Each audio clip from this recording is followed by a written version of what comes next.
వాళ్ళ ఆశీస్సు లేకుండా ఈ రెండు రాష్ట్రాల్లో ఇన్ని ఘోరాలు జరిగినాయి. అటు వైసీపీ ప్రభుత్వంలోనూ ఇక్కడ కల్వకుంట్ల కుటుంబం చేతిలోనూ గాలిలో మేడలు కట్టినట్టు కాళేశ్వరం ప్రాజెక్టు బీజేపీకి తెలియకుండానే కట్టారా? మిషన్ భగీరథ దోసుకోవడం మోడీకి అమిత్ షాకి తెలియదా? సెంట్రల్ ఇంటెలిజెన్స్ లేదా? ఎక్కడుందా సార్ ఊళ్ళో ఎక్కడన్నా గుక్కి నీళ్ళు వెళ్ళినాయి మిషన్ భగీరథ పేరుతో? ఏంది ఇదంతా? ఎక్కడికి వెళ్తున్నాం మనం?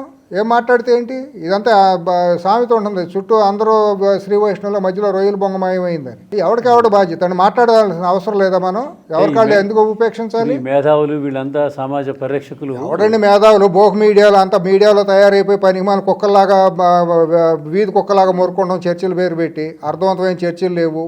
అది మా ప్రజలకు మాకు కావాల్సిన వాయిస్ని ఇవ్వటం అనేది మీ జర్నలిజం ఎప్పుడో చచ్చిపోయింది. నిజాయితీగా జర్నలిస్టులకు విలువ లేదు ఇవాళ. ఇత్తు ముందా చెట్టు ముందా కోడి ముందా గుడ్డు ముందా అన్నట్టు అయిపోయింది. దేన్ని ఎవరు మాట్లాడుకోవాలి? దీని మీద విశ్లేషణ ఎందుకు? మాట్లాడుకుని కడుపు చూసుకుంటే కాళ్ళ మీద పడుతుంది. ప్రజలు యువత దేన్ని చూసి బాగుపడాలో దేన్ని చూసి చెడిపోవాలనేది కూడా అర్థం కావట్లేదు.